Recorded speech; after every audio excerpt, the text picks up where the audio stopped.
Il y a un deuxième arc-en-ciel. Eh ben oui, les arcs-en-ciel, il y en a toujours deux. Toujours? Eh ben, Mais regarde! merci, la physique.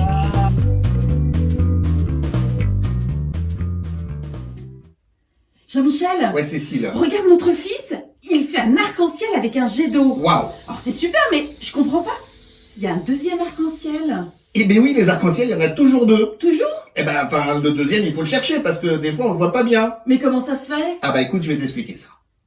Expérience numéro 1, la décomposition de la lumière par un prisme. J'ai un faisceau de lumière qui arrive sur un prisme de verre. Quand la lumière arrive sur la face d'entrée, elle arrive en biais, et donc elle est déviée quand elle pénètre, c'est l'effet de réfraction. En sortant, encore une réfraction, c'est encore dévié. Au final, on a un faisceau qui repart de travers, et surtout, comme le verre agit plus sur la lumière bleue que sur la lumière rouge, on a une magnifique décomposition de la lumière. Sauf que si un prisme, ça décompose la lumière, ça n'a pas vraiment la forme d'une goutte d'eau. Une goutte d'eau, c'est rond. Alors, comment ça va décomposer? Il faut faire une autre expérience. Expérience numéro 2. Pour faire les gouttes d'eau, alors prendre une sphère, c'était pas facile, donc j'ai quand même pris un cylindre, ce pot rempli d'eau. Et puis, je me suis mis dans la même configuration que pour l'arc-en-ciel. Quand on voit un arc-en-ciel, le soleil, il est dans notre dos. Donc, la source lumineuse qui fait le soleil, le faisceau qui arrive sur notre goutte d'eau. Et alors, qu'est-ce qui arrive à la lumière? Eh ben, en fait, la lumière, elle va commencer par pénétrer dans la goutte d'eau. En pénétrant dans la goutte d'eau, elle va être déviée. Et puis, elle va avancer dans la goutte d'eau et arriver au fond. Eh ben, une partie va ressortir. Mais la partie qui nous intéresse, c'est une partie qui est réfléchie à l'intérieur de la goutte d'eau. Cette partie qui est réfléchie, elle revient par là et elle ressort en étant déviée. Et donc, comme dans le prisme, on a une déviation. Cette déviation, ça va pas être la même pour les différentes couleurs. Mais là, ce qui est particulier, c'est que quand la lumière, suivant l'endroit où elle rentre, ça rentre à des endroits qui sont plus ou moins inclinés.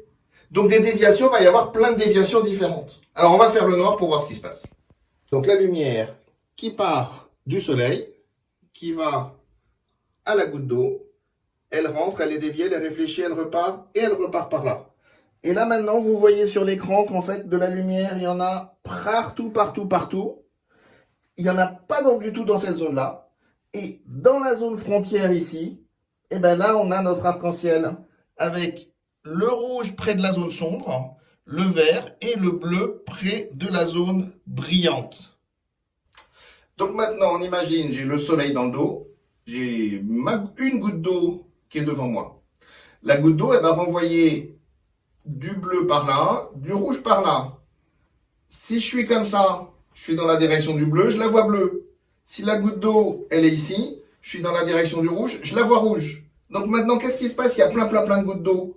Et ben les différentes gouttes d'eau, je vais les voir à des couleurs différentes avec l'angle qui correspond.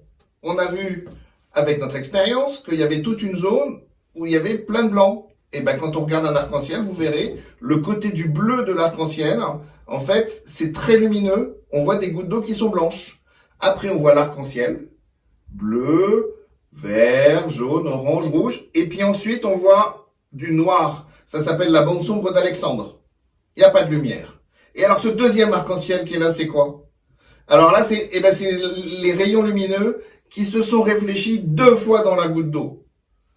Il rentre, il se réfléchit et il repart. Alors là, c'est plus compliqué pour faire avec la manip, on le voit pas trop. Mais ce deuxième arc-en-ciel, vous voyez que comme il faut que la lumière se réfléchisse 2 fois à l'intérieur, et ben il va être moins lumineux que le premier. Mais quand il y a un arc-en-ciel, toujours, cherchez-le et puis regardez ces magnifiques images qu'on a avec l'arc-en-ciel ici. Eh bien merci Jean-Michel. Ah non, merci la physique.